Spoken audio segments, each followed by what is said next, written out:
नमस्कार मित्रों, मैं आशीष कुमार।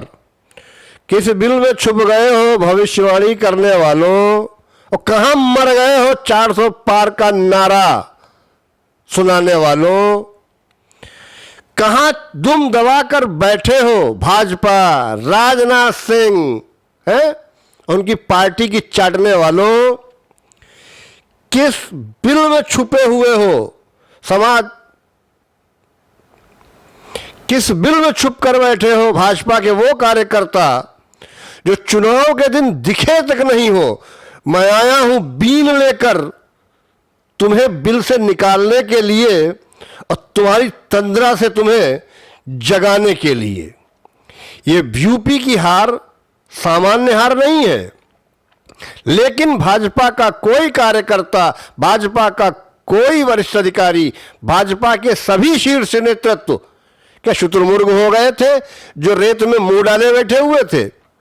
आप देख रहे हैं गर्दा रिव्यूज। स्वागत है आपका गर्दा रिव्यूज पर, और मैं आशीष कुमार। देखिए, आज चुनावी चर्चा में आज सिर्फ इसी पर चर्चा होगी। मैं आपको यूपी में हुई हार के सारे कारण भी बताऊंगा। क्या वो कारण मुझ जैसे छोटे व्यक्ति को दिखे तो भाजपा के बूथ लेवल से लेकर शीर्ष नेतृत्व तक वो पहुंचे ही नहीं या पहुंचाए ही नहीं गए।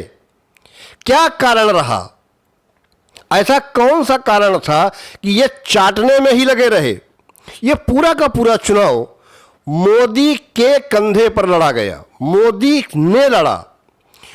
मैं शुरू से ये बात कहता रहा हूं कि 50% तो छोड़ दो, यूपी में 50 कैंडिडेट ऐसे नहीं थे जो अपने चेहरे से इस चुनाव को जीत सकते। जब मेरे जैसे को यह बात समझ में आती है तो क्या भाजपा से नेतृत्व को नहीं समझ में आती है? मेरे अविश्वसनीय सूत्र तो यार ये भी बताते हैं कि योगी आदित्यनाथ ने 35 लोगों की रिकमेंडेशन की थी, 35% की, जिसको भाजपा के शीर्ष नेतृत्व और वो हिमाचल के रहने वाले नड्डा जी, उन्होंने नकार दिया। यार, यूपी इतना बड़ा क्षेत्र है, 80 लोकसभा सीट हैं। 4 लोकसभा सीट वाले नड्डा यूपी को पूरी अच्छी तरीके से जानते होंगे। ये योगी आदित्यनाथ का जलवा है जो 40 तक भी 40 भी नहीं पहुंचे हो, जो 35 के आसपास पहुंचे हो, यह भी कारण योगी ही है और मोदी है। लेकिन अगर मोदी है तो तुम 10 लाख वोट मोदी को दिलवा रहे थे। तुमसे ज्यादा बनारस के विदिशा की सीट ले लो, शिवराज सिंह चौहान को ले लो, 7 लाख से अधिक। गांधीनगर की सीट ले लो, 7 लाख से अधिक अमित शाह जीते हैं। मोदी 2 लाख से कम वोटों से जीत रहे हैं। यह दिखाता है कि आपका जो कार्यकर्ता है वो खुद घर से नहीं निकला, और मैं इसका चश्मदीद गवाह हूं दोस्तों। मैंने पूरे चुनाव में यह चीज देखी है कि कोई भी कार्यकर्ता कहीं पर उस लेवल से नहीं था जिस लेवल पर होना चाहिए। उसका कारण क्या है? उसका कारण जानते हैं? इन सब चमचों को, ये जो अंधभक्त जिन्हें कहा जाता है, इन सब अंधभक्तों को लग रहा था मोदी है तो मुमकिन है। इनके सामने खड़े होकर अगर कोई बात बताओ तो ये कहते थे तुम्हें क्या पता, तुम क्या जानो, अरे मास्टरी करो यार अपनी। पिछले 3 महीनों से तो मैं मास्टरी भी नहीं कर रहा हूं।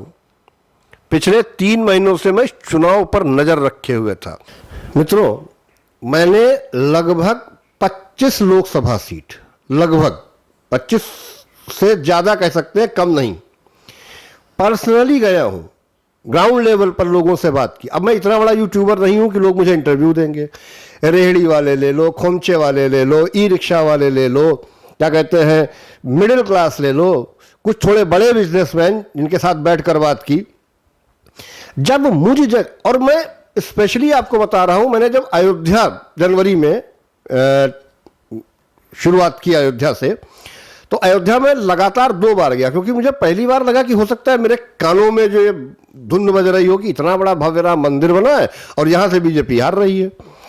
मैं विदिन अ वीक गया अयोध्या, और फिर मैंने अलग प्रकार के लोगों से राय ली।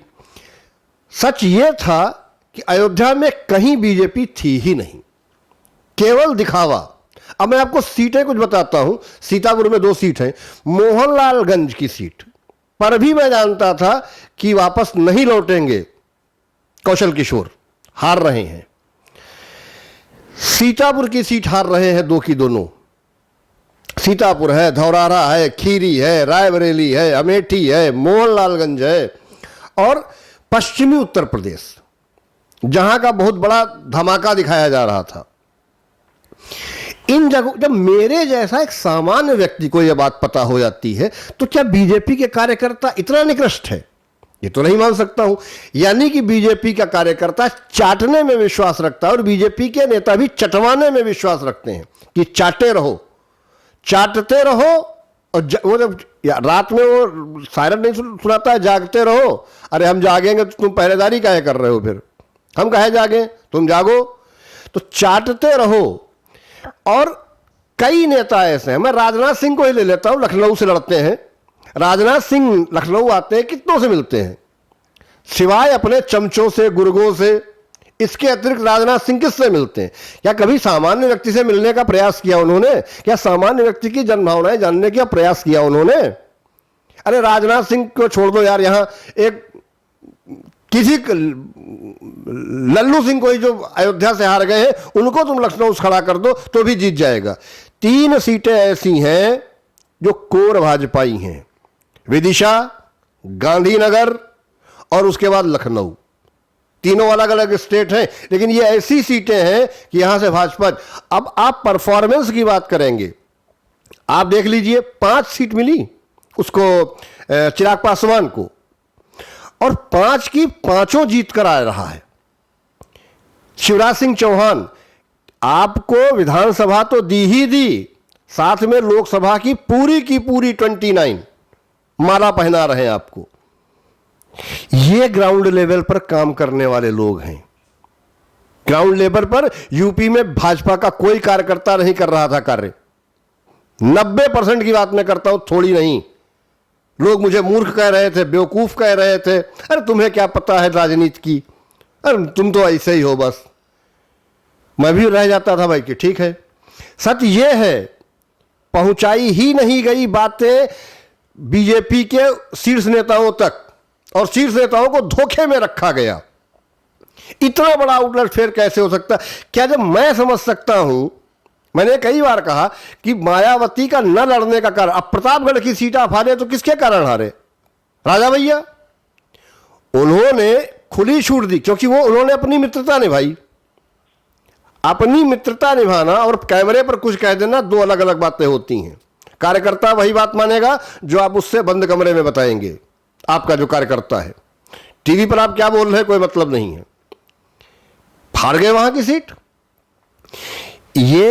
ये सिद्ध करता है कि मोदी के कारण ही इतनी सीटें आई भी हैं।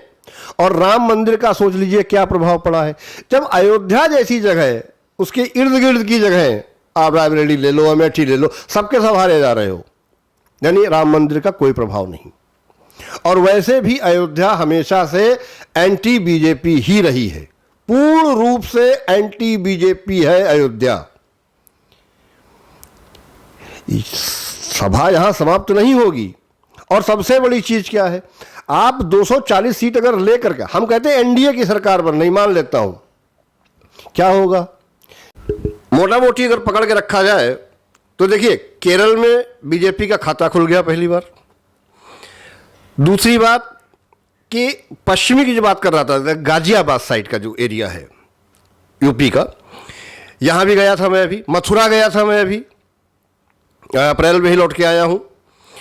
तो इन जगहों पर भी पता था कि क्या होने वाला है। और देखिए, रामपुर की एक तो पोलिंग बूथ का कमाल का रिजल्ट है, 2322 वोट पड़े हैं और ये सारे के सारे 100% मुस्लिम वोट हैं। और इनको 532 मकान दिए गए हैं और ये एंटी बीजेपी गए। आप सोचिए, आप इनको कुछ भी दे दें, ये वर्ग, ये मजहब आपको कभी वोट नहीं देगा। और सबसे बड़ी चिंता का विषय यह है कि आपका ओबीसी वोट खिसक गया है, आपका एससी एसटी वोट खिसक गया है, और आपका जो कोर वोटर है उसका 40% जो वोटर है वो घरों में एसी में बैठा रहा गर्मी के कारण, उसको आराम पसंद है, उसे वोट डालना पसंद नहीं। क्यों? वो भी मोदी के भरोसे बैठा था, मोदी है तो मुमकिन है। ऐसे कार्यकर्ताओं की भीड़ में रह के मोदी मैजिक काम नहीं करेगा। मोदी मैजिक 240 ही ला सकता है। 240 से 340 तक का सफर कार्यकर्ता करता है, जमीन पर जुड़ा हुआ कैडर करता है, जो कि इस बार पूरी की पूरी तरीके से नेस्तनाबूद दिख रहा था, कहीं नहीं दिख रहा था। जेपी नड्डा का कोई कमाल नहीं मुझे दिखा।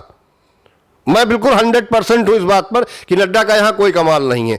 ये जितनी भी सीटें बची हैं, ये योगी आदित्यनाथ के कारण बची हैं, और अगर योगी आदित्यनाथ को आप छेड़ देते हैं तो मैं दावे से कह सकता हूं आप सिंगल डिजिट में आ जाओगे। यूपी में बीजेपी वालों सिंगल डिजिट में आ जाओगे, 2 डिजिट का मुंह नहीं देख पाओगे। और एक बार नहीं, अगर यूपी की जनता चिढ़ गई तो एक लोकसभा तो छोड़ दो, तुमको 2-3 लोकसभा तक रगड़ देगी, नहीं देगी मौका।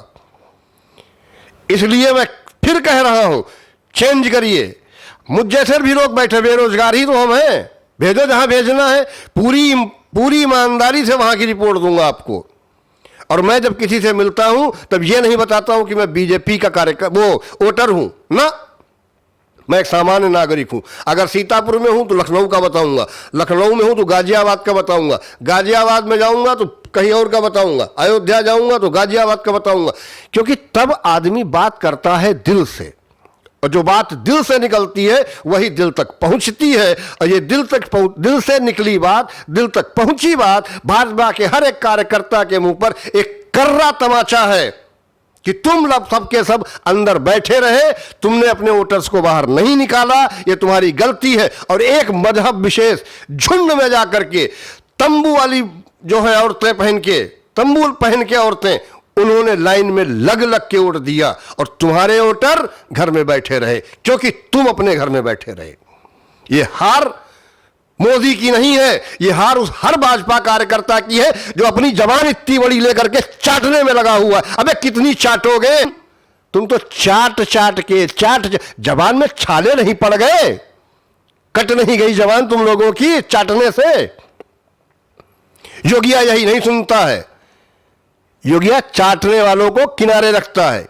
और मैं फिर कहता हूं, योगी के वो 35 रिकमेंडेशन अगर मान लिए होते भाजपा के शीर्ष नेतृत्व ने तो आज भी यूपी में ऐसी हालत नहीं होती। मैं इसी पर फिर मिलूंगा आपको अगले 3 घंटे बाद, पूरा रिजल्ट साफ होने दीजिए, फिर आपसे मिलते हैं। तब तक के लिए अब क्या बोले यार, जय श्री राम। वो तो अयोध्या में ही रहेगा, वो थोड़े हट जाएगा। लेकिन सोचिए, अगर ये आ गए, 50 सीट दूर है, और आपके पास न टीडीपी भरोसेमंद है, ना आपका वो नीतीश पलटूराम वो भरोसेमंद है। अगर ये 32-35 सीटें यूं चली गई ना तो छींके आ जाएंगी माननीय मोदी जी आपको दोबारा सत्ता में आने के लिए। देखिए मेरे जैसे व्यक्ति की तरफ देखिए, भविष्य है आपका जो आपको सच बता रहा है। डरता नहीं हूं मैं, क्योंकि आप क्या, मैं तो भगवान से नहीं डरता हूं। जय श्री राम।